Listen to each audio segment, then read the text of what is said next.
এই ভেদাভেদ তুমি করবে না, যাকে পাবে তাকেই তুমি নিমন্ত্রণ করবে।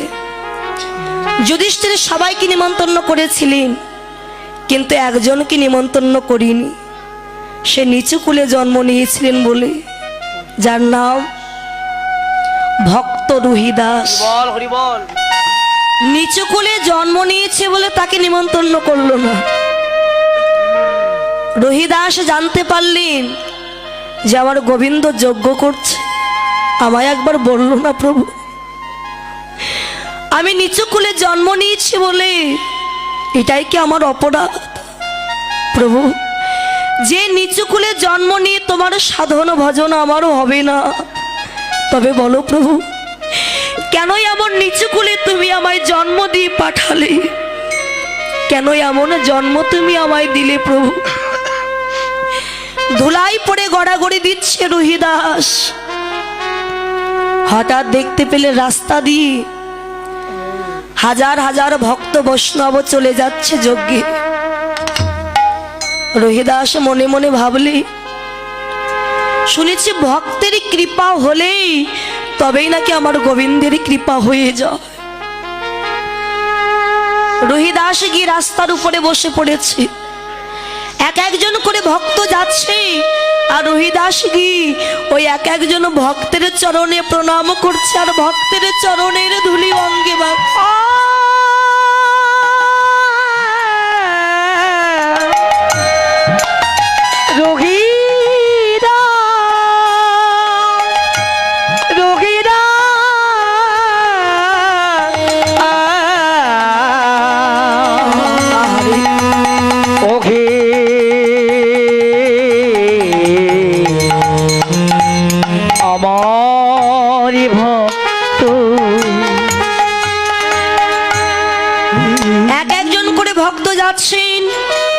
আর এক একজন ভক্তের চরণে প্রণাম করলেন রুহিদাস।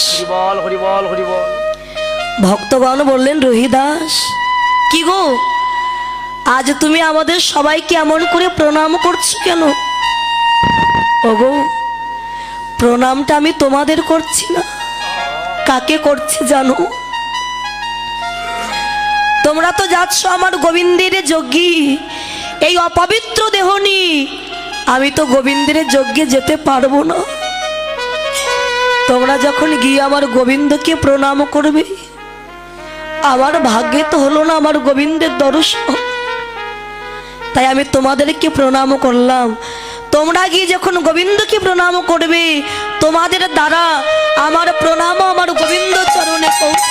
একেবারে হরি হরি হরি হরি হরি বলে প্রণাম করিবে, দয়াময় দয়া দয়াময় ওগো হরি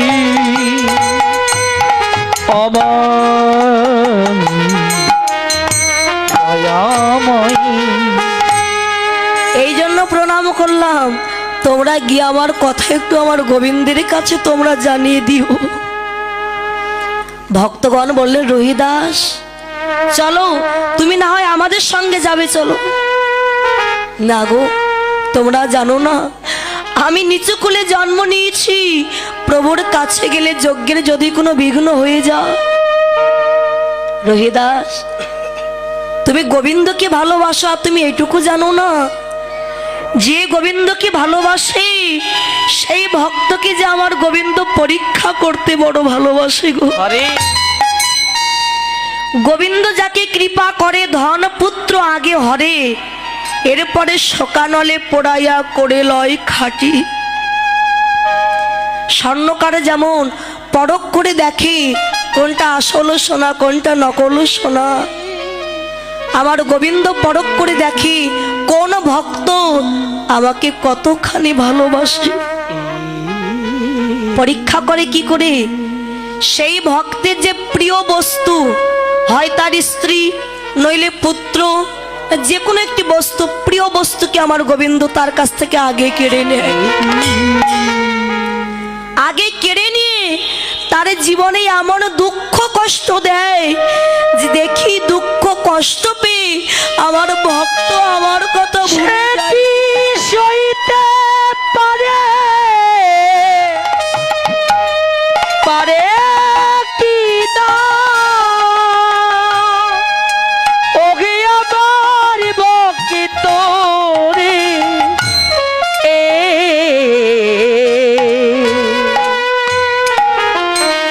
রহিদাস চলো, তুমি না হয় আমাদেরই সঙ্গে যাবে, চলো। রহিদাস চিন্তা করলেন, সত্যি গোবিন্দ তুমি আমায় ভুলে যেতে পারো, কিন্তু আমি যে কোনোদিন তোমায় ভুলতে পারবো না প্রভু। যত দুঃখ কষ্ট তুমি দাও না কেন, আশীর্বাদ করো প্রভু, এই কষ্ট যেন সইবার মতো শক্তি আমার। তোমার নাম আমি করিতে পারি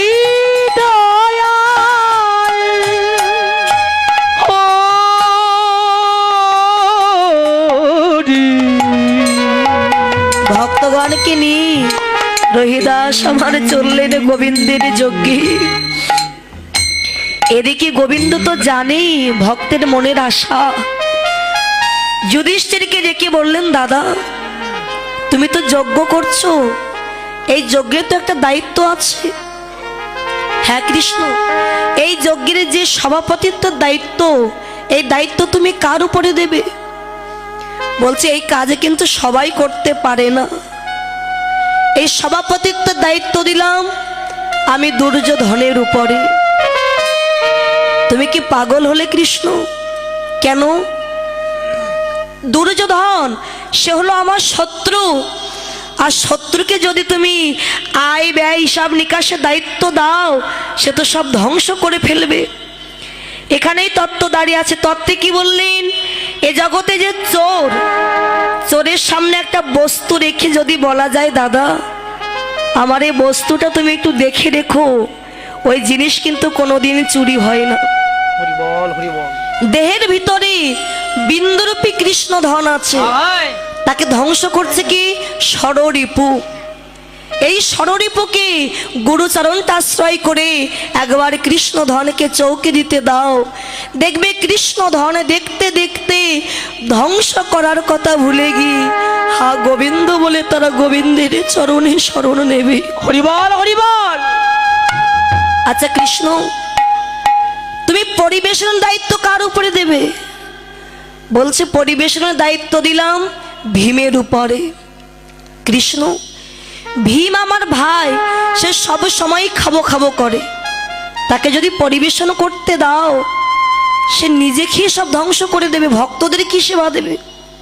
দাদা এ জগতে যে খাই খাই করে তাকে পরিবেশন করতে দাও, দেখবে পরিবেশন করতে করতে সে যে খাওয়ার কথা ভুলে যাবে।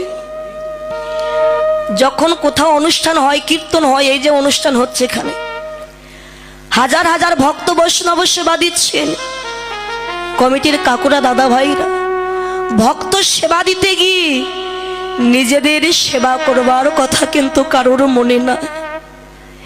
ভক্তদের সেবা দিয়ে আনন্দে তাদের উদর পরিপূর্ণ হয়ে গেছে। তাই শোনো দাদা, এই মন যদি তোমার খেতে চায়, এই মনটিকে নিয়ে কি করবে জানো? সাধুগুরু বৈষ্ণবের চরণে নিবেদন করবে। ভক্ত চরণে যখন মন নিবেদন করবে, ভক্তের চরণ সেবা করতে করতেই মন তোমার খাওয়ার কথা ভুলে যাবে। ভক্ত সঙ্গ এমনই সঙ্গ, আরে যে ভক্ত সঙ্গের কথা যেখানে একবার শোনে, ভক্তরা কি আর ঘরে থাকতে পারে? এই যে আমার ভক্ত সঙ্গের কাকুরা দাদা ভাইরা ভক্তের চরণ ধুলি অঙ্গে মাগবার জন্যে, ভক্ত সঙ্গ সবার ভাগ্যে হয় না। গোবিন্দ কৃপা না হলে কি সে পথের ভিখারি হতে পারে? আজ গোবিন্দ কৃপা হয়েছে বলে এই যে সাধুগুরু বৈষ্ণব ঘর ছেড়ে এত দূর ছুটে এসেছে শুধুমাত্র ভক্তের সঙ্গ পাওয়ার জন্যে। ভক্তের চরণের ধুলি অঙ্গে মাগবার জন্যে। আচ্ছা কৃষ্ণ,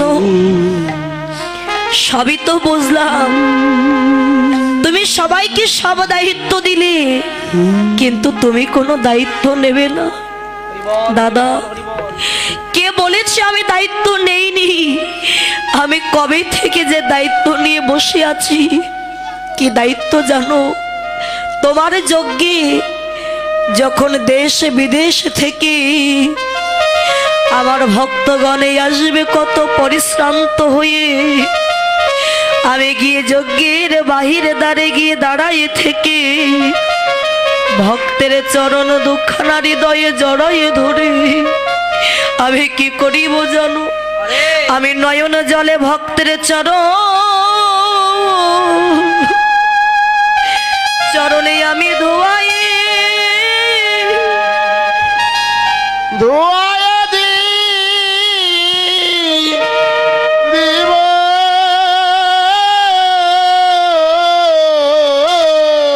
আমি নয়ন জলে ভক্তের দুটি চরণ গোবিন্দ চরণে আমি চরণ দোয়াই দোয়াই দিব।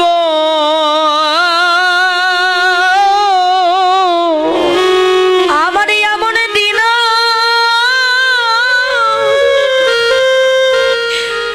দিনার হয় কি না হয়, আমি নয়ন জলে ভক্তির চরণ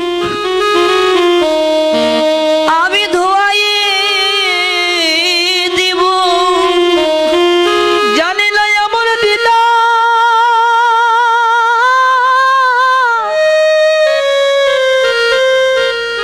হয় কি না হয়।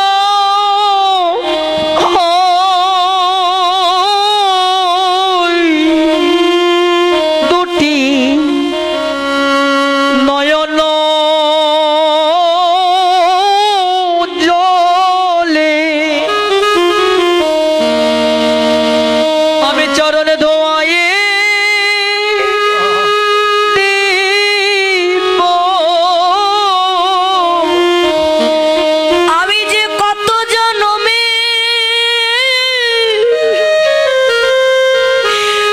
জনমের অপরাধী, আমি নয়ন জলে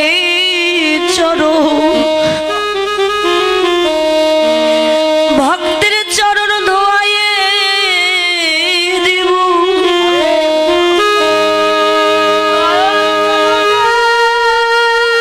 আদায়া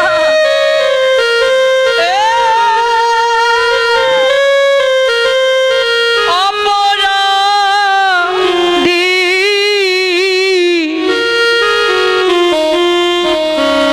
আমি দুটি নয়ন জলে চরণে দোয়ায়ে দিব। আইরে আমার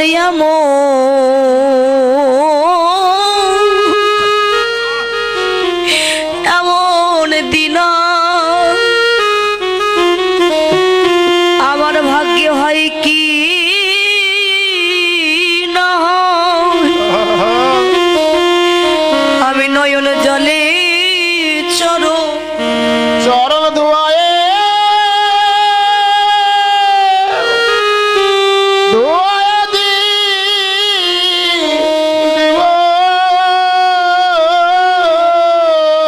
জানি না এমন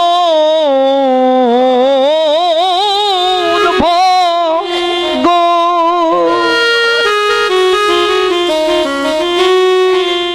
আরে হয় কি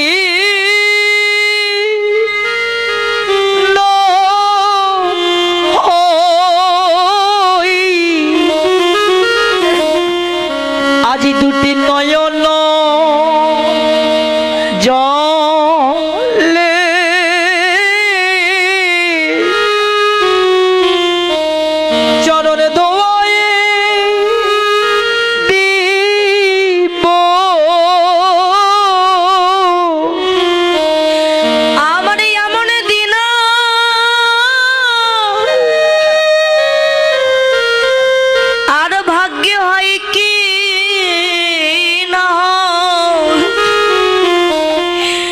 আমি নয়ন জলে ভক্তের চরণ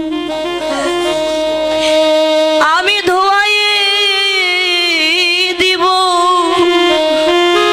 জানি না আমার ভাগ্য দয়াময় হয় কি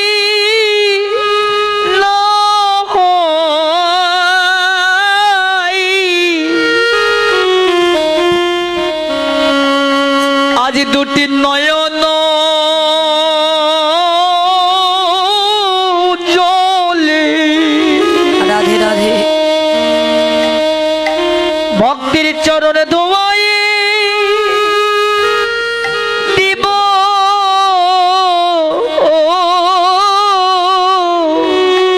দাদা আমি নয়নের জলে ভক্তের চরণ দুখানা ধৌত করে দেব, ভক্তের চরণ ধুলে আমি অঙ্গে মাগব। কৃষ্ণ তুমি তো ভগবান, ভগবান হই তুমি কেন নয়নের জলে ভক্তের চরণ ধৌত করবে? দাদা অপরাধ করলে তার সাজা পেতে হয়।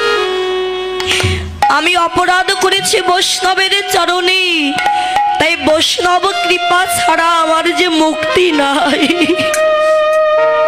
কৃষ্ণ তুমি আবার কি অপরাধ করলে যে তুমি বৈষ্ণবের চরণে আশ্রয় নিয়েছো? শোনো দাদা, ত্রেতা যুগে রাম অবতারী আমার পরম ভক্ত রাবণকে আমি বধ করেছিলাম। রাবণকে বধ করে আমার যে বড় অপরাধ হয়েছিল। ত্রেতা যুগে রাম রাবণের যুদ্ধ বেঁধেছিল না? রাম রাবণের যুদ্ধ হয়েছিল কেন? আমরা অনেকে বলি ভগবানের স্ত্রী হরণ হয়েছিল তাই যুদ্ধ বেঁধেছিল, এটা কিন্তু মূল কারণ নয়। রাম রাবণের যুদ্ধ বেঁধেছিল দুইটি কারণে। প্রথম কারণ, রাবণ যখন সীতা হরণ করেছিল কোন বেশ ধারণ করেছিল বাবা? সাধু বৈষ্ণবের বেশ ধারণ করেছিল। রামচন্দ্র বলেছিলেন, রাবণ তুমি আমার সীতা হরণ করলে, অন্য যে কোনো বেশ ধরে তুমি সীতা হরণ করতে পারতে, কেন তুমি বৈষ্ণবের বেশ ধারণ করলে? হরে তুমি কি জানো তোমার জন্য এ জগতে আমার ভক্ত বৈষ্ণবের মুখে যে কলঙ্ক মেখে গেছে গো। বৈষ্ণবদের আর কেউ বিশ্বাস করবে না, আর কেউ মানবে না, কেউ ভক্তি করবে না। কেন তুমি আমার ভক্ত বৈষ্ণবের মুখে কলঙ্ক মাখালে? আর দ্বিতীয় কারণ, সীতা যদি হরণ না হতো লঙ্কায় কিন্তু তুলসী বৃক্ষ রোপণ হতো না। লক্ষ্মীর প্রতিষ্ঠা না হলে তুলসী বৃক্ষ রোপণ হবে না, আর তুলসী বৃক্ষ রোপণ না হলে সেখানে মহাপ্রসাদ তৈরি হবে না, আর মহাপ্রসাদ তৈরি না হলে তার সেবা করে কখনো ভক্তির উদয় হবে না, আর ভক্তির উদয় না হলে কখনো কুল উদ্ধার হবে না। রাবণ সীতাকে হরণ করে নিয়ে গিয়েছিল লঙ্কায়, রেখেছিল কোথায় বাবা? অশোক কাননে, মানে যেখানে কোনো শোকতাপ বলতে কিছু নয়। লঙ্কায় রাখলো না, সোনার লঙ্কায় নয়, অশোক কাননে রেখে দিয়ে রাবণ গেছে স্ত্রী মন্দাদরীর কাছে। দেখছে মন্দাদরী বসে বসে কাঁদছে। মন্দাদরী তুমি কাঁদছো কেন? স্বামী তোমার তো এতগুলো স্ত্রী, কেন হরণ করলে? এতে কি তোমার পাপ হলো না? রাবণ আর মন্দাদরী কথা বলতে বলতে রাবণ সীতাকে একবার মা বলে ফেললো। যেই না মা বলল, মন্দাদরী কেঁদে বলছেন, স্বামী হরে সীতা তোমার মা হয়? সীতা যদি মা হবে, মাকে তুলে এনে এমন করে কেউ কষ্ট দিতে পারে, নির্যাতন দিতে পারে? রাবণ কেঁদে বলেছিল, ওগো মন্দাদরী, মন্দাদরী আমি সীতাকে তুলে এনেছি কেন জানো?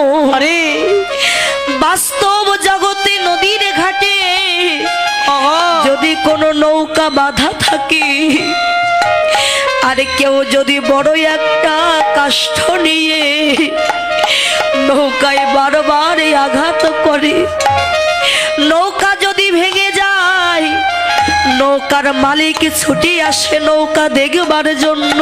আরে মা সীতা হলো আমার ভব নদী পারাপারের নৌকা। সীতাকে তুলে এনে যতই আমি দুঃখ দেব, কষ্ট দেব,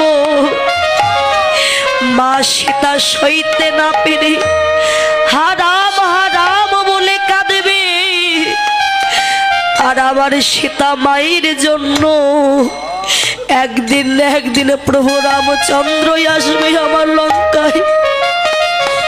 ওগো মন্দাদরী, যেদিন থেকে সীতাকে তুলে এনেছি সেদিন থেকে কেঁদে কেঁদে তুমি নয়নের জল নষ্ট করছো, কিন্তু আমার দিকে চেয়ে দেখো, আমি তো কাঁদছি না।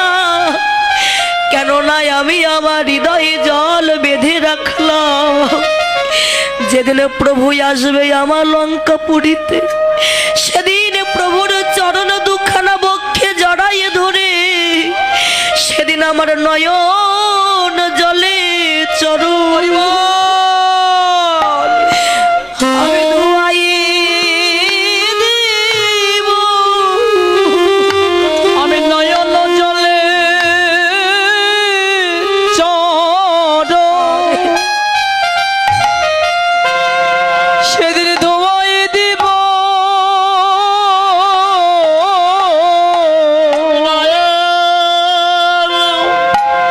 জলে চরে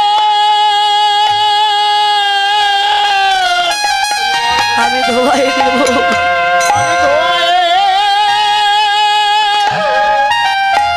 ধোয়ায়ে দিব।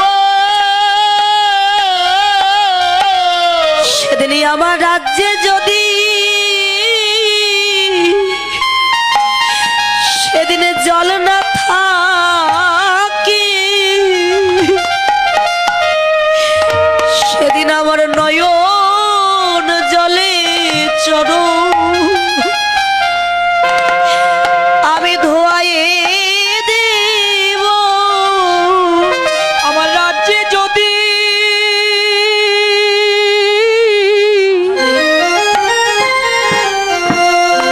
যদি জলে না থাকে মন্দাদরী, সেদিন দুটি নয়ন জলে আমার প্রভুর চরণ আমি ধোয়াই দেব। আমি চরণ দোয়াই দিব। ও মন্দাদরী, তুমি আজ কেঁদে নয়নের জল নষ্ট করো না। যেদিন প্রভু আসবে আমার লঙ্কাপুরীতে কাপুরিতে সেদিনে তোমার নয়নের জল দিয়ে প্রভুর চরণ ধোয়াই দিও। হরিবল রাবণকে বধ করে রামচন্দ্রের বড় অপরাধ হয়েছিল। রামচন্দ্র বলেছিলেন, রাবণ তোমার মতো ভক্তকে বধ করে যে অপরাধ আমি করেছি এ যুগে আমার মুক্তি হবে না। বৈষ্ণব চরণে অপরাধ করেছি, এই জন্য দাপর যুগে কৃষ্ণ অবতারে আমি নয়নের জলে ভক্তের চরণ ধৌত করে পাপ থেকে আমি মুক্তি পাবো।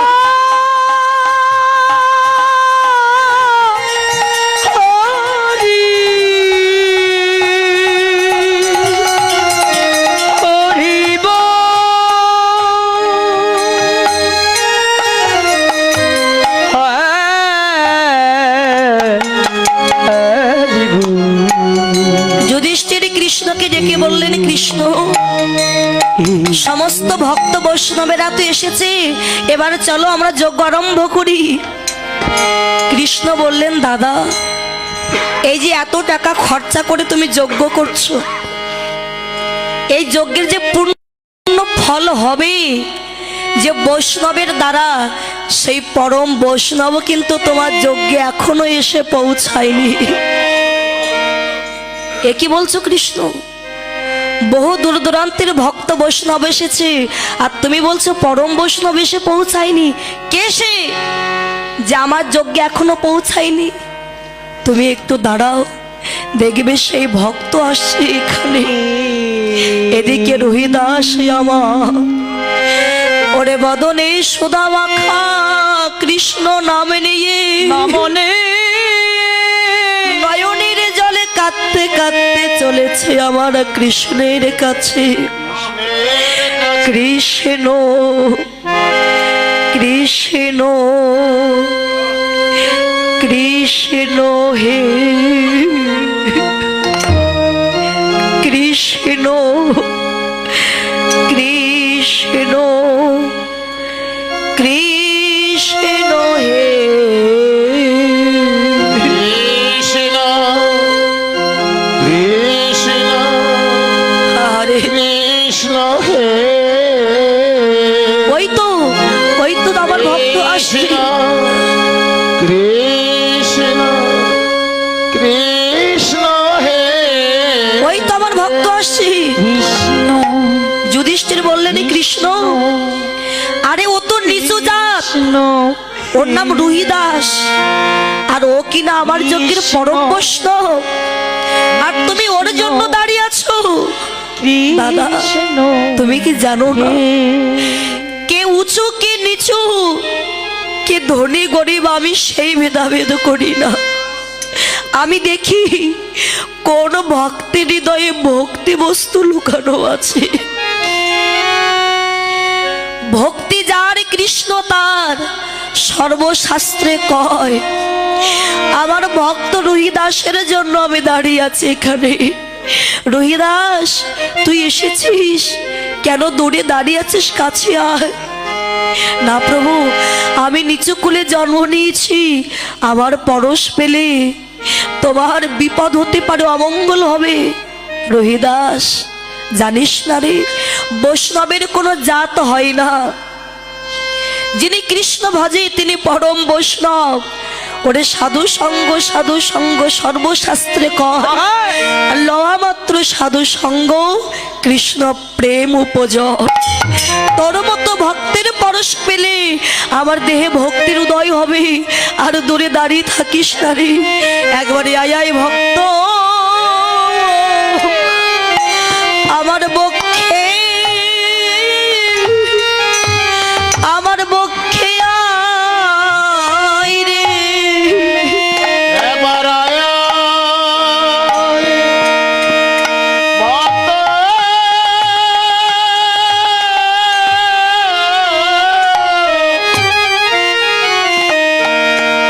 আমার পক্ষে, আমার বক্ষে হায় রে ওরে ভক্ত সঙ্গ করে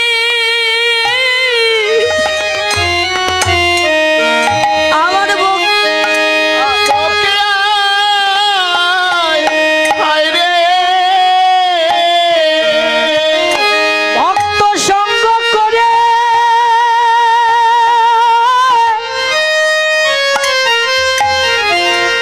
জনম ধন্য করি।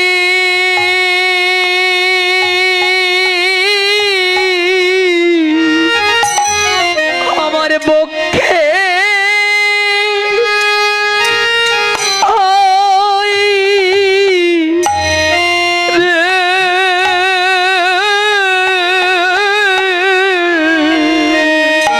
ওরে আমার দিনে দিনে গোনা দিন ফুরাইয়ে গেল, এ দেহে আমার ভক্ত সঙ্গ আমার হলো না রে। আমার দিনে দিনে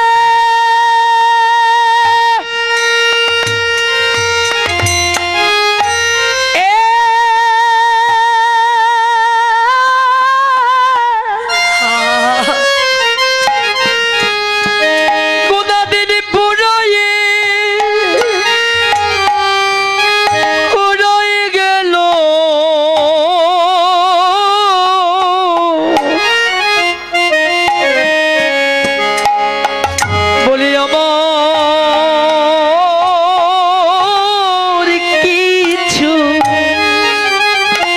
রে ভক্ত সঙ্গ হলো না, ভক্ত সঙ্গ হলো লরে।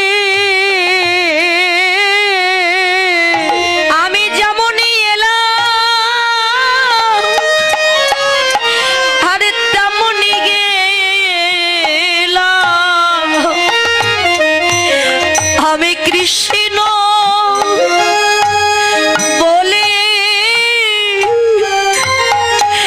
একদিন কাঁদিলাম না গো। আমি যাব এলাম তেমনি গেলাম। কৃষ্ণ বলে কাঁদিলাম রে। আমি যাব এলাম তবে তেমনি গেলাম।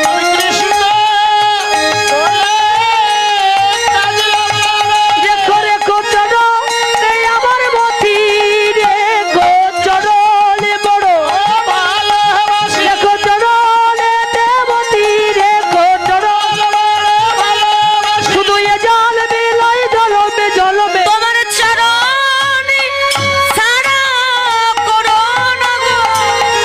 রেখো রেখো ওই চরণে রেখো, ভালোবাসি রেখো রেখো চরণে রেখো, যেন চরণ ছাড়া করো না গো। গোবিন্দ নিজে ভক্ত রহিদাসকে নিয়ে যজ্ঞের ভিতরে প্রবেশ করলেন, আর ওই যজ্ঞে রহিদাসকে পরম বৈষ্ণবের স্থান দিলেন। তাই জন্ম হোক যথা তথা, কর্ম হোক ভালো। যদি কর্মটা ভালো হয় তার দ্বারা কৃষ্ণ কৃপা লাভ হলেও হতে পারে।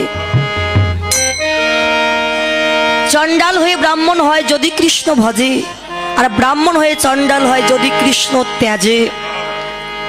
কৃষ্ণ ভজন করলে তাকে পরম বৈষ্ণব বলা হয়, আর যে কৃষ্ণ ভজন করে না করে তাকে চণ্ডালের সঙ্গে তুলনা করা হয়। তাই গৌরাঙ্গ মহাপ্রভু এই কলির অত্যাচারী জীবকে উদ্ধার করবার জন্য হরিনাম নিয়ে এসেছে। হরিবল হরিবল হরিবল। একবারে চেয়ে দেখো, আমি নামে নেছি, নামে নেছি, এনেছি নামে এনেছি নামে নেছি নামে নেছি, নামে নেছি, এনেছি নামে এনেছি কলির জীব উদ্ধারের লাগি নামে নেছি, নামে নেছি, জুতারে লাগি নামে নেছি নামে নেছি। নাম এনেছি। হ্যালো আর আমরা কি বললাম? নাম এনেছি, আমরা মানবো না তোমার নাম। তাই গৌরাঙ্গ মহাপ্রভু সরধুনী গঙ্গার কূলে দাঁড়িয়ে নবদ্বীপের উপবন দর্শন করে বৃন্দাবনের কথা মনে পড়ে গেছে। আহা ফুলবন হেরে বৃন্দা বানেরো সামান বলবান হেরি বৃন্দা বৃন্দাবনের রস মান আর সহচর গণগোপী গোপীয়নো মান। আরে সহচর গণগোপী গোপিয়ন মান ফলবান হরি নিন্দা মনের সম্মান বলে গোপিকারা, গোপিকারা, গোপিকারা গোপিকারা বলে গোপিকারা, গোপিকারা, গোপিকারা, গোপিকারা, বলে গোপিকারা গোপিকারা গোপিকারা গোপিকারা গোপিকারা, কারা গোপী গোমা? যারা বসে আছে তারা সবাই গোপী। হ্যাঁ, আমরা গোপী।